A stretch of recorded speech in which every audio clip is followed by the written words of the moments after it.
The global aviation industry is facing another crisis. Is the airline industry flying into another troubled skies? Good morning and thank you very much indeed for joining us. Omicron variant is proving to be another headache for global airlines. And the question is this: what is the future of the world aviation industry? That is a conversation that we shall be having here. Remember, the Omicron variant is oiling and roiling the markets, pushing them, and they are moving like pendulums. And if you like it, like a broken pendulum. The question is this: is the Omicron variant likely to lead to another major recession in global aviation industry and of course the global economy? That is a conversation that we shall be having here. Remember, you're watching us live from Broadcasting House. My name is Kimani. This is Biz Check, where a deeper analysis of aviation issues as well as agriculture issues is expected to take place right here with me. And of course, I have my team in the guest. And of course, we are also looking at the agriculture sector and the question of seeds. Remember, the agriculture sector is a critical sector in the economy of this country. It's one of the top forex earners, but it is facing a crisis because of fake seeds in the market. What are we doing to ensure that we clean our market of the fake seeds? That conversation is coming up right now. And remember, we also have our reporters on the ground. They are tracking what is happening in the counties and, of course, what is happening around the world. You're watching us live from Broadcasting House. At O'Brien Kimani is my Twitter handle. At KBC Channel 1 is our Twitter handle. And remember, we are live on YouTube. The conversation on fake seeds is coming up after this break.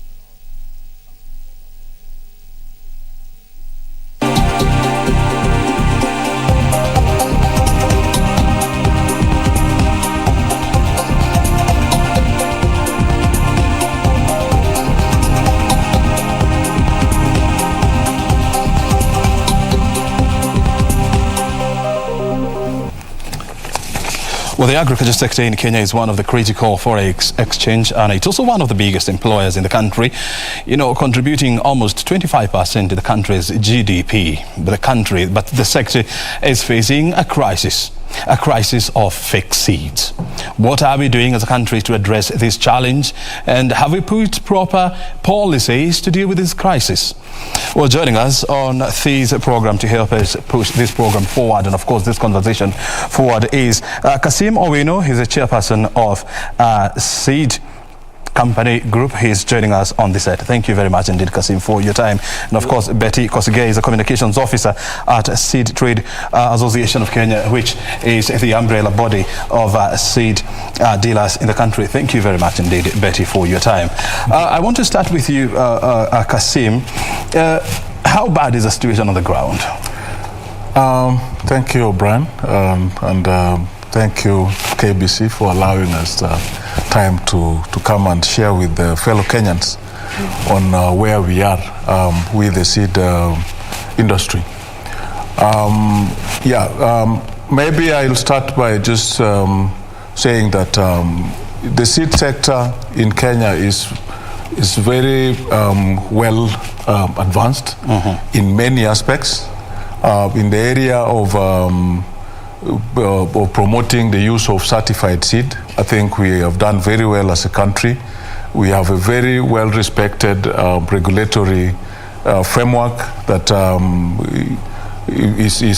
is managed and regulated by KEFIS. KEFIS is Kenya Plant Health Inspectorate Service, which is a government body that is mandated to regulate the seed industry. And as an industry, compared to other regional countries, we have done very well. But of course, We all are aware that agriculture is the backbone of the Kenyan economy. Yep. And we also remind our farmers that farming always starts with the right seed. So if you start, you see, seed is a key component of our farming operations. Yep. It's a small, it takes a small portion of the factors of production in a farm. And we have tried, and we strive as a seed industry here.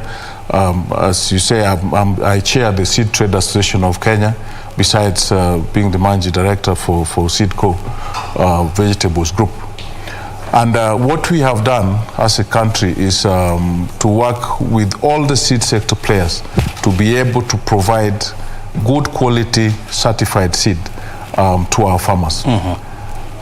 But as you say, we have also had challenges that have come along, and we have worked very well with government and here Ministry of Agriculture and KEFIS to try and curb the biggest issue of fake seed in the industry. Yeah. If you had talked to me 10 years ago, 15 years ago, I would have told you that the second biggest seed company in Kenya is a fake seed industry. Is a fake seed in the industry. Yeah. Do we absolutely have figures as to how bad is the situation in terms of the percentage of fake seeds in the market? I've seen quite, numbers being thrown around from 30 to 40%. Do we have a clear picture of how bad the situation is? Yeah, O'Brien, if you looked at 15 years ago, I would probably agree with the figure of 30 to 40%. At the moment, it's probably down to 10, 12%. Going by data from the Anti-Counterfeit Agency, they, in a recent presentation they made to us during our Seed Congress, they said that about 11 to 13% of the cases they are dealing with are actually from the seed industry. So that is 11 to 13% of all the fraud cases that are being handled, or the counterfeit cases being handled by the Anti-Counterfeit Agency. Of course, from the seed side, seed sector side, we thought we were doing better.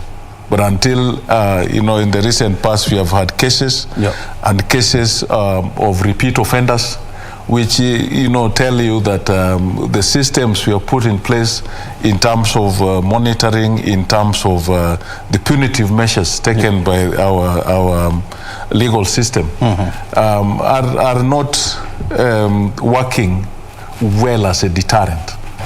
Yes, so but we have had a few cases recently, which again, working with the Ministry of Agriculture, working with the Anti-Counterfeit Agency, we have tried to bring down. Betty, I want to hear from you as well. I mean, what does it mean for us as a country when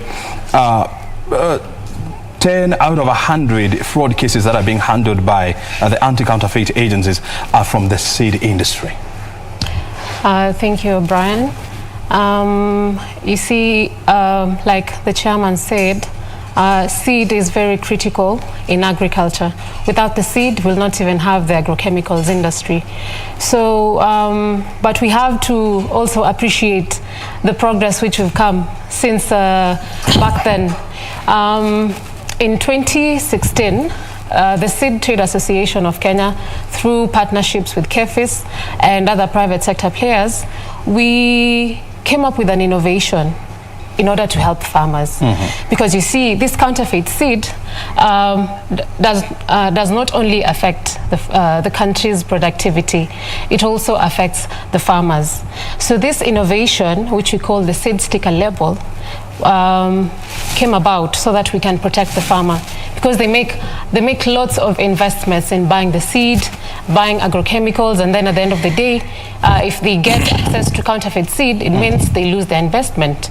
So we came up with this label, which allows the farmer to differentiate between a counterfeit seed and a genuine seed. Yeah, so maybe later we can explain how that well, you have 30 seconds to explain that. Okay. Okay, so the seed sticker labels are affixed on 2 kilo packets, 5 kilo packets and below, because that's the range of where counterfeiters use a lot. Yeah, so the seed sticker labels work kind of like the airtime scratch cards.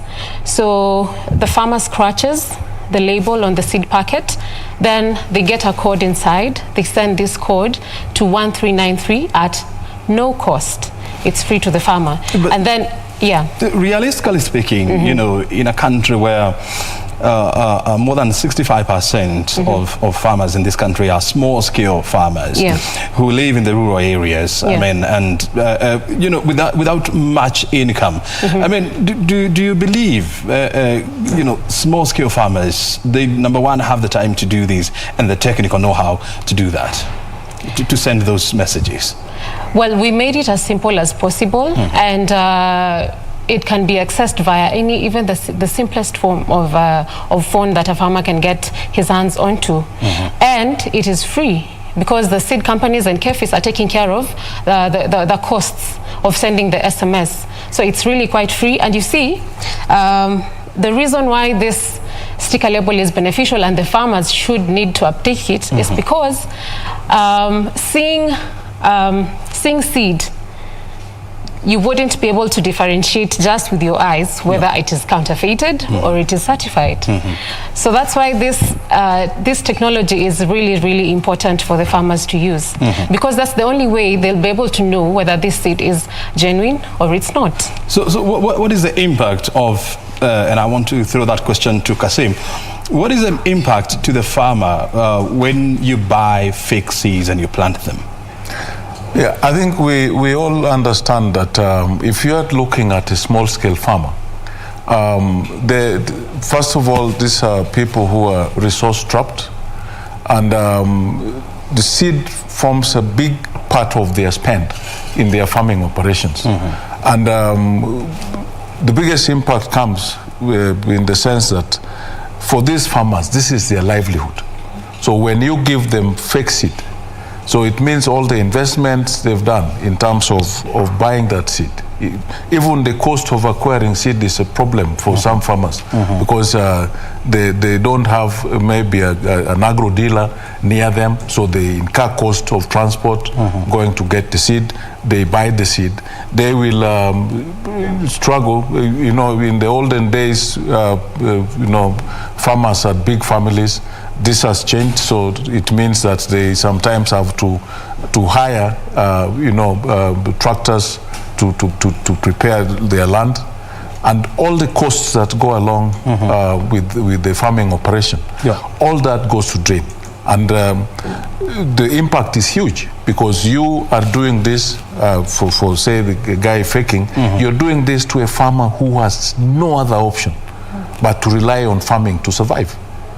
So how do we get to a position whereby almost 20% of all the seeds sold in the Kenyan markets are fake, bearing in mind that the sector is highly regulated? I mean, you're talking about the Kenya Plant Health Inspectorate Services, KBC, you know, which is the industry police. You're talking about organizations like STAC. Yes. You're talking about the Anti-Counterfeit Agency, the Kenya Police, the Directorate of Criminal Investigation.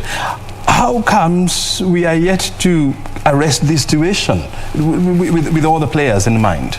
Yeah, I think the biggest issue is boils down to coordination, because we went a step further. Before, this was an activity left to KBC. In the recent past, we got anti-counterfeit agency involved, because besides defrauding the farmer, there are also issues of infringement on trademarks, infringement on intellectual property right of the seed companies. So when we are, I think the conversation we are having now is that in cases where we are able to catch up with these counterfeiters, we need to be able to draft our charge sheet well enough to cover all the infringements that can't be put on any single product, because besides, as I said, the IP rights of the breeders, trademark infringement, besides just defrauding and denying the farmer their right to livelihood, and if we are able to do that, also during our Congress in the recent past, we also got Kenya Revenue Authority saying that they also want to be an interested party, because many times the guys who are faking seed probably also are not paying their rightful share of taxes. Yeah. So we would like to see to develop a platform where all the players or the interested stakeholders are brought on board in every time we have such a case, so that we make it punitive enough to make somebody think twice. Because I think so far, in the recent case we had, guys taken to court, we feel the charge sheet was not comprehensive enough, and they get away with a paltry 400,000 shillings fine. And many times they go back. In your own opinion, you believe the weak link is at the judicial point? I think at prosecution, because the judiciary will only listen to a case brought to them by the prosecutors. So I think that is a point where we need a bit of capacity development in terms of being able to see all the infringements that take place, besides just defrauding the farmer and messing up with their livelihoods. There are many other players affected by this faking, because besides, you see, when you take a popular product belonging to a specific company and you mess it up in a segment of the market, our farmers are smart. You can fool a farmer once, and the problem is if you put a fake product, take a popular product and drop fake product in a region, the next season, if the business for the genuine seed is also affected, because the farmers have the fear of how do I know that this is not fake? Betty, I want to also hear from you in regard to this issue. I mean, you see, the industry has grown since 1953, when we just had one dealer. Now we have more than 130 dealers, seed dealers in the country. 150. 150? Wow, that's quite a huge number. And so when you look at agriculture, its contribution to the Kenya's economy is about 25%. It's actually 33 now. 33%. Yeah. So, is it high time that we make dealing in fake seeds an economic sabotage crime? I think so. I actually agree with you. As a lobby industry, well, are you talking to the regulators and the government, to ensure this is done? Yeah, you see, as our advocacy role with STAC, it's our role to ensure that the policies and regulations favor and create an enabling environment for the seed companies. Hold on to your thoughts, because I'll be coming back to you. We want now to go to the Nairobi National Park, whereby it is celebrating its 75th anniversary. Remember, Nairobi National Park is one of the oldest parks in this country, and of course it's the only national park in a city establishment. So it is celebrating its 75th anniversary. Let's now listen to Tourism Cabinet Secretary Najib Balala, and then we are back. Lost no rhino and only 11 elephants. And the only rhino we lost this year at Truma National Park, the people who killed that rhino were arrested and the tusks are in our possession. So we have an efficient and effective tracing system of a security system. And these young men and women are the ones behind it who are working for KWS. Your Excellency, we have established 170 community conservancies across the country because we value wildlife is beyond parks, and that's why community play a major role, particularly being the buffer zone or against the park. The other thing we created, Your Excellency, is conducive environment for partnership with donors and NGOs, and we work very closely with our partners. And then finally, the success story of protecting the endangered species, both rhinos. Now we have 1,700 rhinos, both black and white. And elephants, we have 36,000 elephants in this country. So yes, we have managed to secure these endangered species. Your Excellency, challenges are there. The biggest challenge we can see now is climate change. And I want to appreciate, during Glasgow, you raised our heads up because you committed at net zero for energy. And we are also committing here at the park. We want net zero for energy. We want all our facilities in the park to be green. We want all our motor vehicle to be green by 2030. That is our ambition, and we are following your footsteps, sir. So yes, climate change is major, and because we are worried about biodiversity loss. We have seen the drought in the northern part, and animals are suffering and dying. The other key issue, Your Excellency, is human-wildlife conflict. We need to coexist with wildlife because this is our heritage, but also we need to be innovative in getting compensation for the victims. Competition of land is another challenge. Agriculture, for example, people are competing to buy land to build agriculture, which is fine, but again, not blocking the corridors of wildlife. That we shall not allow, Your Excellency. Economic and financial sustainability is another challenge. This role of conservation is not cheap, Your Excellency. It's expensive. You are aware that the cost of running KWS is 7 billion Kenya shillings. I want to say also we did achieve, from the last 15 years, we used to collect only less than 2 billion shillings. Today, we collect 4.2 billion shillings. I believe, this is before COVID, I believe, Your Excellency, and now the measures the Director General and his team is putting on digitizing the park entry fees, we believe will collect up to 7 billion shillings in the next 3 years. So we have committed, but economic sustainability is important for us to discuss as a nation. Your Excellency, I want to appreciate the government support, especially during the COVID time. The government gave 2 billion Kenya shillings to support community conservancy rangers' salaries for the last 2 years. So, and then also recruited 5,500 new community scouts to support conservation. And then innovation and product experience is very important. Your Excellency, you have seen the roads in Nairobi National Park. They are improved.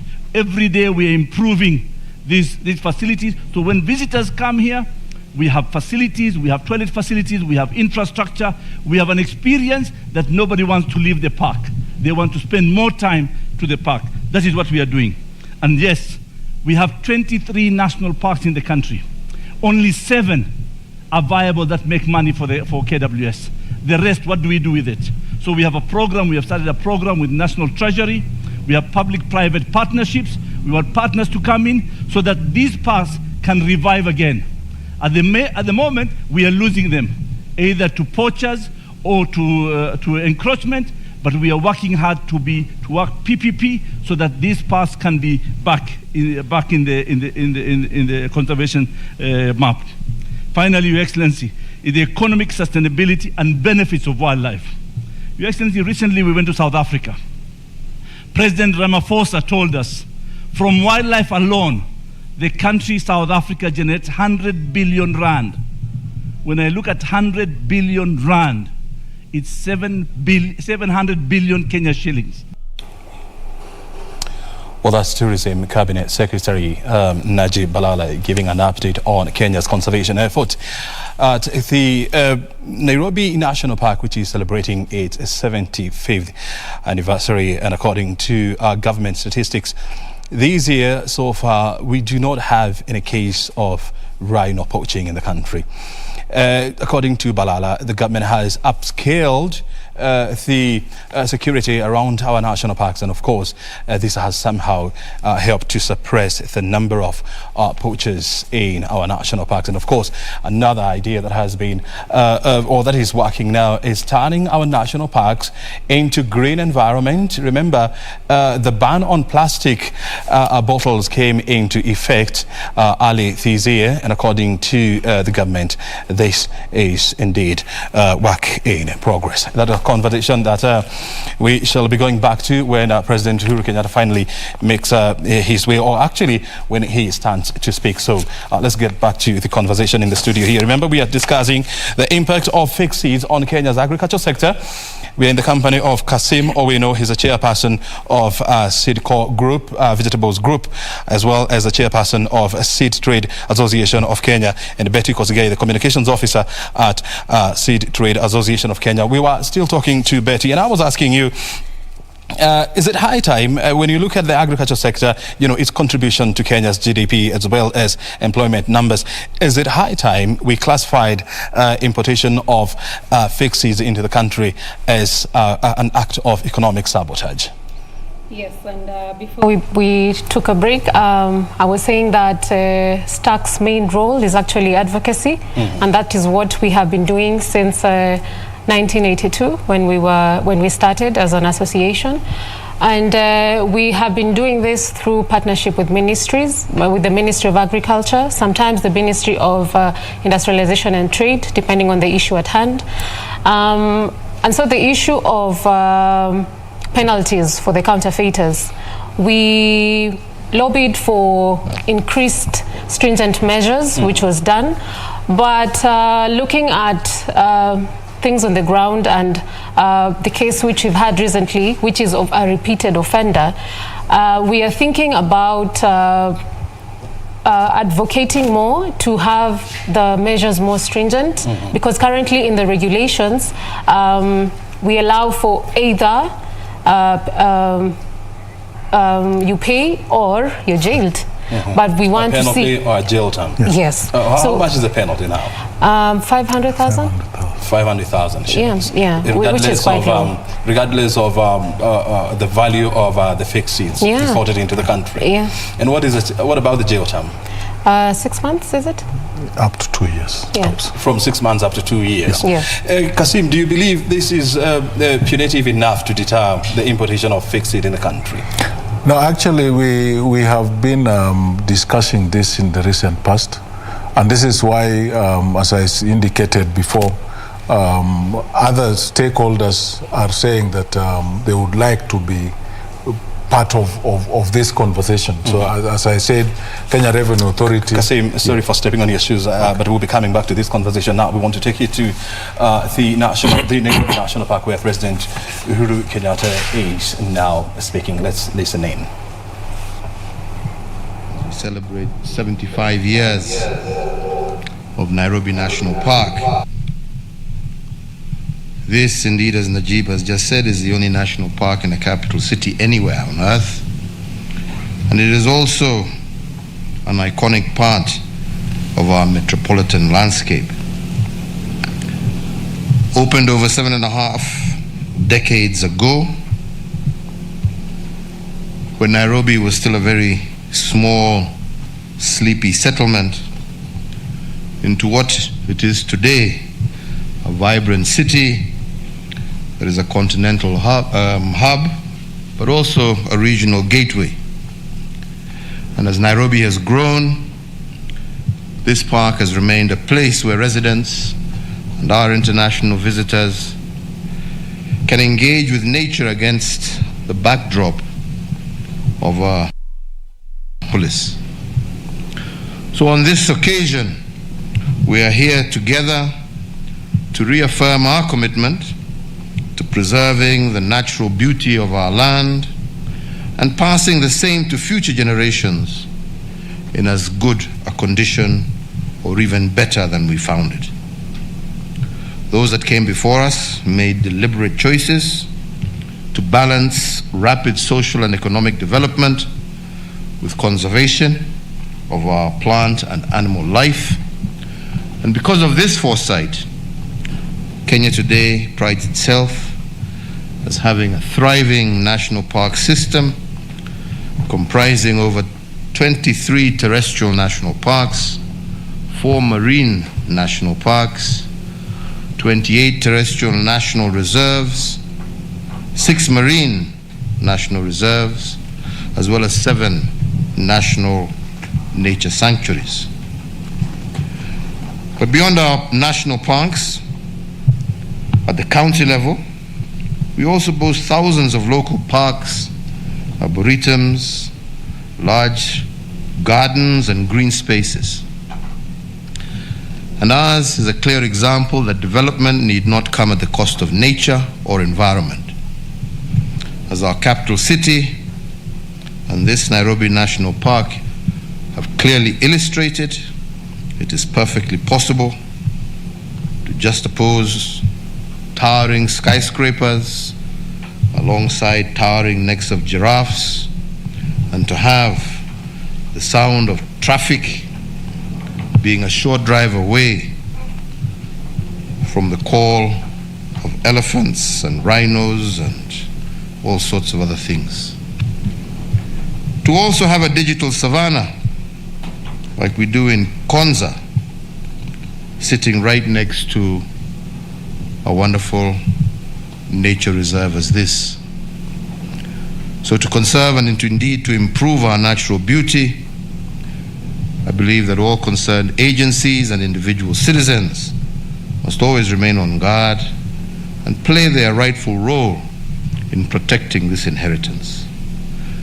This calls for proactive management plans that address current threats, but also ones that anticipate future ones. And to this end, the Ministry of Tourism and Wildlife should put in place or implement the management plan for Nairobi National Park to ensure that this park serves humanity for posterity. Ladies and gentlemen, we're all aware that threats still abound, from poaching, habitat fragmentation, Najib, and also habitat degradation, changes in land use, human encroachment, but also the adverse impacts of climate change. This all combined place unprecedented threats on our natural beauty and the splendor of our heritage. This situation has also been compounded by the increasing levels of human-wildlife conflict, inadequate financing from conservation activities, lack of personnel, resources, as well as equipment. We are trying to alleviate some of these challenges. We have increased, as you heard from Najib, our own national budgetary allocation to environment and wildlife conservation, and we shall continue to increase our support for the conservation agenda. Poaching and illegal wildlife trade is a multifaceted issue encompassing development, economic, environmental, social, security dimensions. As a government, we are committed to eradicate poaching and to end the illicit trade in wildlife. But it is critically important that we also collectively raise awareness not just on the serious effects of wildlife crime, but also highlight the need to secure wildlife habitats. Again, as was mentioned, we have had the opportunity to increase this park by an additional 2,000 acres. We are working to see if we can get more. And further, we have also expanded the corridor to the Swara International Livestock Research Institute, ILRI, by increasing the space by a further 1,900 acres. I want to take this opportunity to commend the Ministry of Tourism and Wildlife and also the management of the Kenya Wildlife Service for the job that they are doing in ensuring that the conservation and protection of our national parks and wildlife is maintained. And I thank you, Najib, and your team for the passionate leadership and commitment that all of you have shown to protect this unique natural treasure called Nairobi National Park, that all of us hold very dear. It is also with pride that we note that the number of cases of poaching have, especially for endangered animals, is reaching almost zero. We lost, as you heard, only one rhino to poaching in the year 2020, and we did manage not only to arrest the culprits, but also to recover the trophy. The same applies to elephant as well as other big game. We remain committed to continuing to support KWS and its multi-agency partners in their quest for completely eradicating poaching from our midst. Indeed, it is very pleasing for the last few years to consistently get reports not of declining numbers, but of increasing numbers, especially of the most endangered. Hongera kwenu nyote, asanteni sana.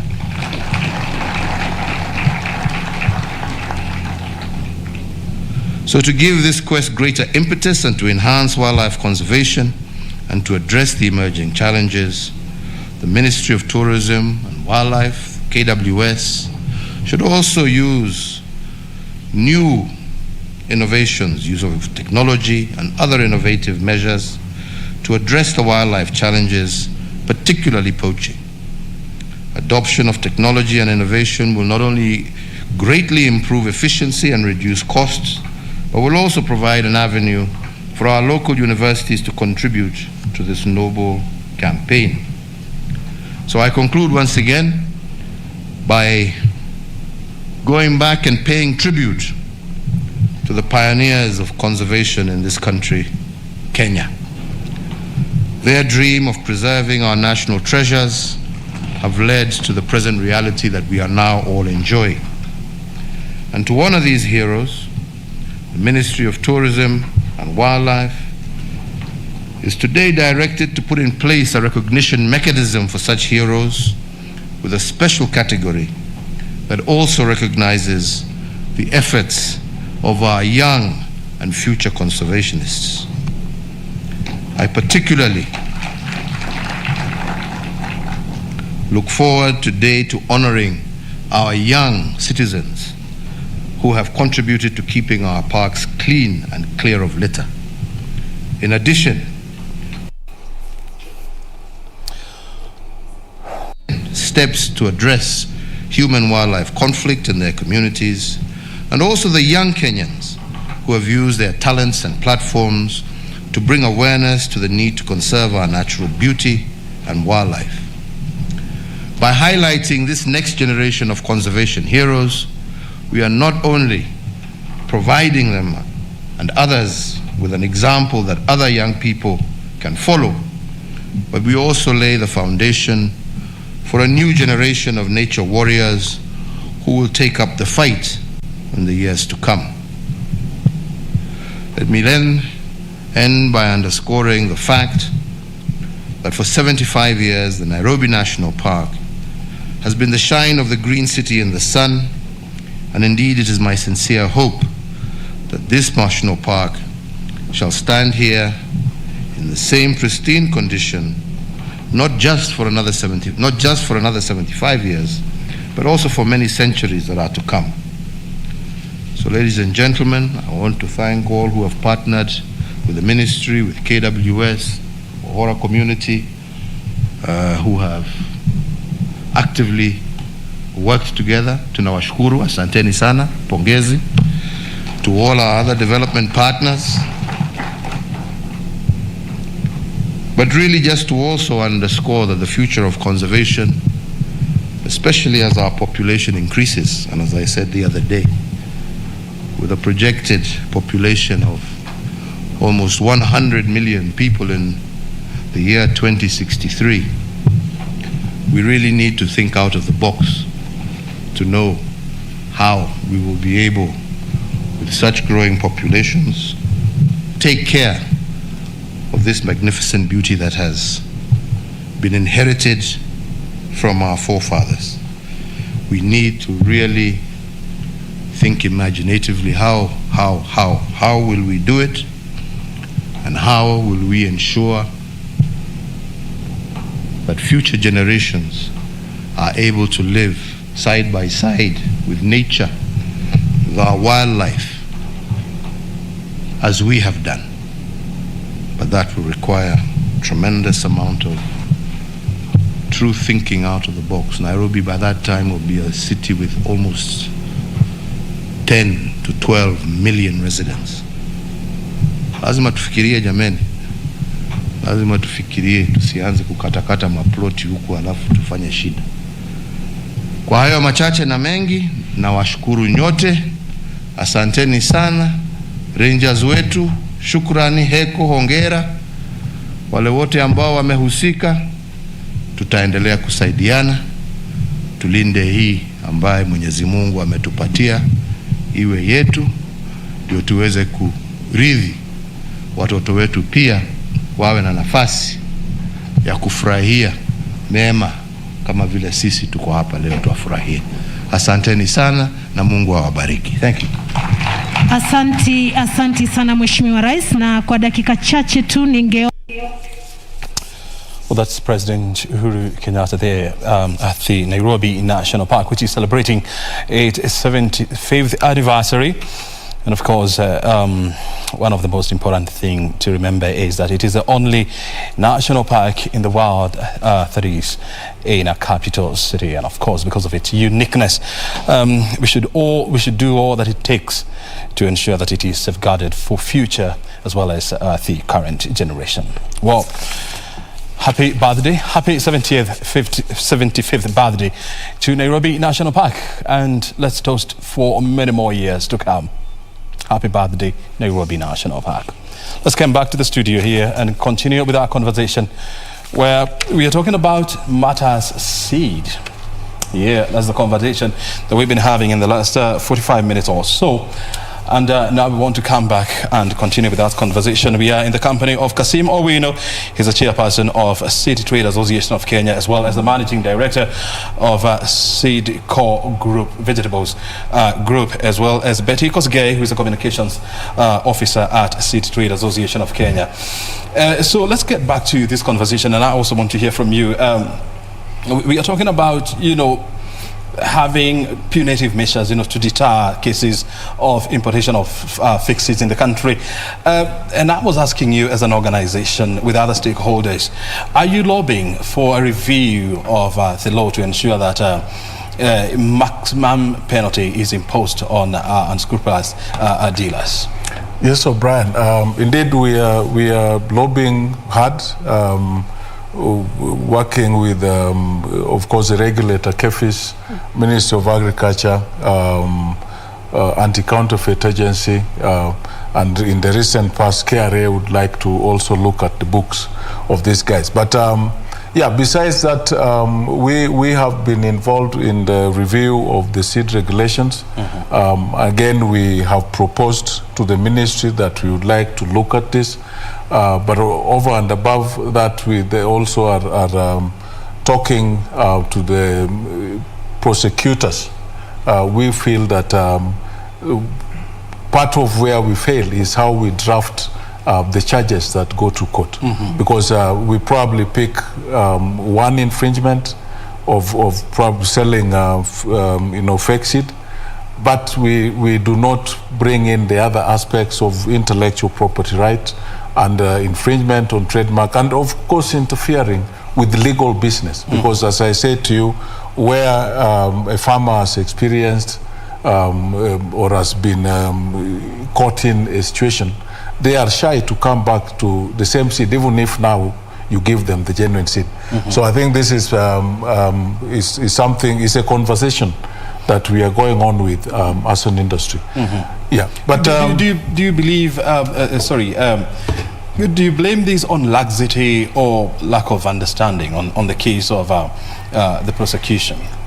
Yeah, I think the biggest issue on that is I wouldn't call it lack of understanding, but I think we just need to increase the capacity of these guys in the way especially the prosecutors, in the way they draft the charges, because we need to educate them on all the infringement.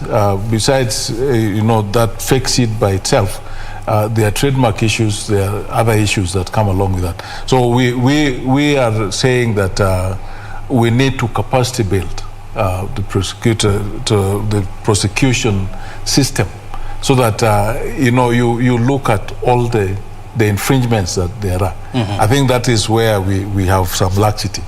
Good. Yes.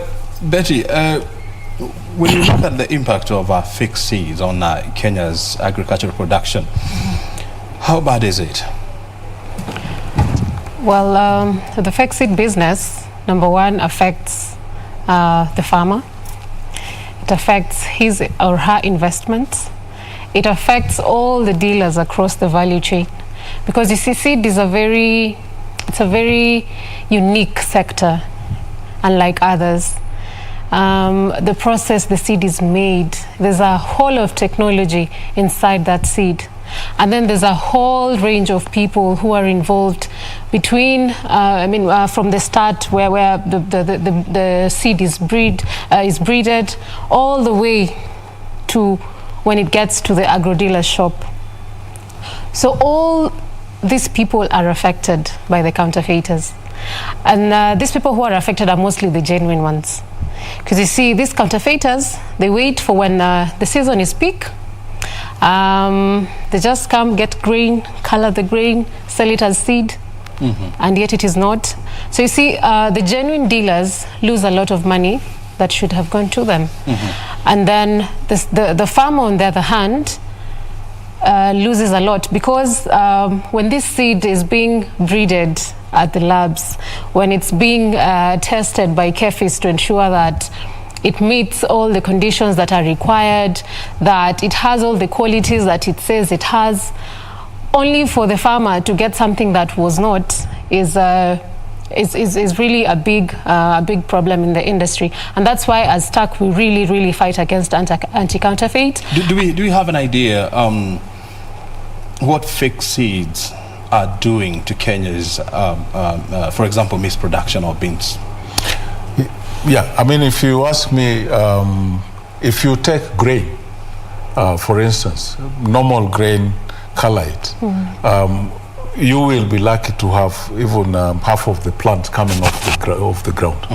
So that would have an effect of reducing potential yield to the farmer by up to 80%. Yeah. So you probably get only 20% of what you're supposed to get. And I think this is part of the issue that we are trying to bring up for discussion, because I mean, we are headed towards 60 years after independence. And we are all concerned. I mean, this is a presentation I made not 3 weeks ago.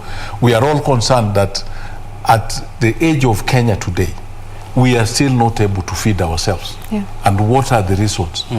Fix it is part of the reason that we are not able to feed this country.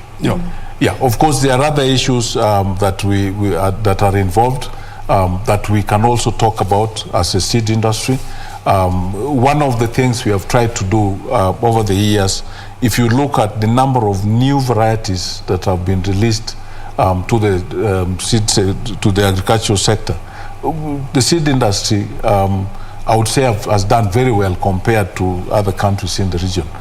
But the question we always have is, if you look at the varieties that farmers are using, our farmers are not moving.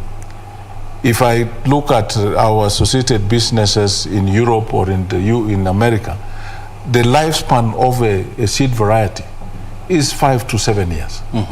But if you come to the Kenyan agricultural sector, you find varieties that are 33 years old, which are still being used by farmers.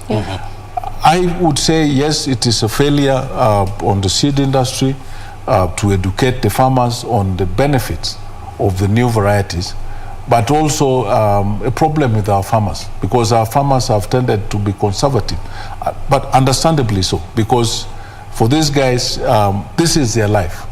And if this variety has worked for them, it takes a bulldozer to move them from that variety.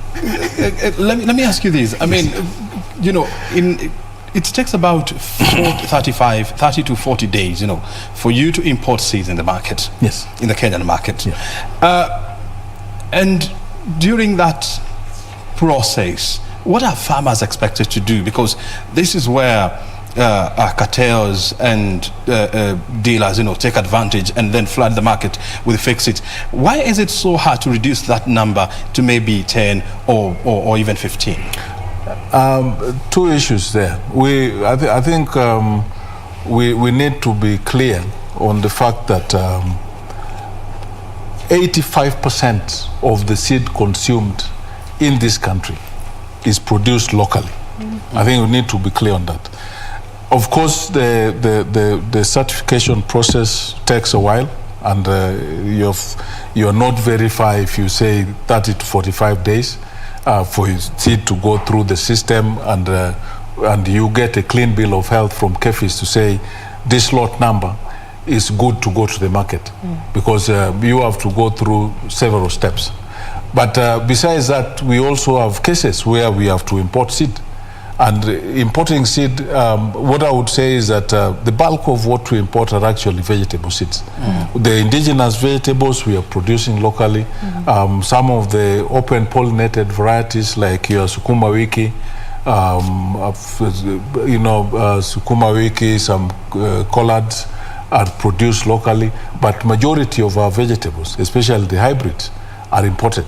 So there again, we face the same challenge you're pointing out, of the length of process to bring produce. So you asked me, what do the farmers do in that period? We as a seed industry are working hard to ensure that we have enough seed at any one point in time in this country. We are working to ensure that we have enough certified seed, good quality seed for the farmers at any one time. But of course, challenges come. We see this year, and as we've had in the past, the biggest challenge in climate change and the change of weather patterns. This takes time to understand. And even for people like me who have been in the sector going to 30 years, we still have a challenge to understand and to advise the farmers at what point do you put seed in the ground. Very well. Betty, because we have to bring this conversation to a close. Look, when you look at Kenya's seed policy that was enacted back in the year 2010, is it high time now we look at the same policy and update it accordingly? Yeah, we actually started the process of reviewing the policy. We did not come to an end of it, but we prepared a policy. A policy statement from it. But I think that's something that has stuck. We need to really follow up, because so many things have changed since 2010. Going into the document, there's so much change in the industry. There's a change in the players, in how we do things. So it's really something that STARK is keen on doing, and we'll follow up on updating the policy. Kasim, when should we look forward to revamped seed policy in this country? I think this is a conversation we are having with the ministry already. We have made some proposals, and we hope that we are going to start having these discussions in the new year. Normally, change of policy with government takes a while. We have all different segments within the agricultural industry that are involved. We have had these conversations. The other day we were talking with Kenya Revenue Authority and making our proposals for the budget for the next year. But the conversation on the seed sector policy is a conversation we've initiated with some policy statements that we have made, with some policy proposals that are already sitting with the Ministry of Agriculture. And I think there's a promise from the ministry that we will be having these discussions in the beginning of the new year. Very good. Yes. I hope that those conversations will be hastened in a bid to ensure that the policy is renewed and be looked into in a bid to deal with this crisis. Yes. Thank you very much indeed, lady and gentlemen, for finding time to be with us this morning, and of course sharing with us your insights. Thank you. Appreciate it. Thank you very much. Well, Kasim Obino is the chairperson of Seed Trade Association of Kenya, as well as the managing director of Seedco Group, and Betty Kosgei is a communication officer at Seed Trade Association, joining us this morning to help us understand how bad is the situation on the ground and what are the remedial measures that we need to put in place to ensure that we deal with the crisis of fake seed in the Kenyan market. You have, of course, heard it from him. Our conversation next is on the aviation industry, the trends, and of course the prospects in the future. Stay right here because the conversation will be eye-opening. I'm back shortly.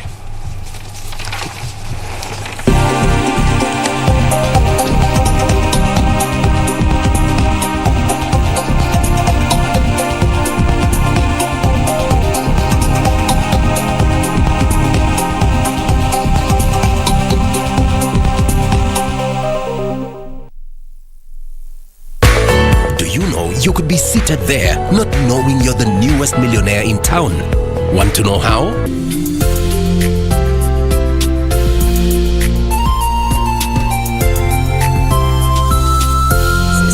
Visit ufaa.go.ke or dial *361# and find out if there's any unclaimed cash and other financial assets in your name. Labda umeomoka na ujui.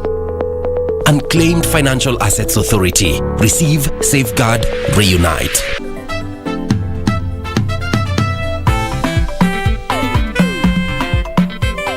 Do you guys ever read on your own? Why should we, Ma'alimu? And we are paying school fees for you to teach us. That will be making your work easier. You two ladies are murderers. Can I take you out for a late cup of coffee? Wait, you people, are you going to ignore the fact that he has people to bring certificate of good conduct?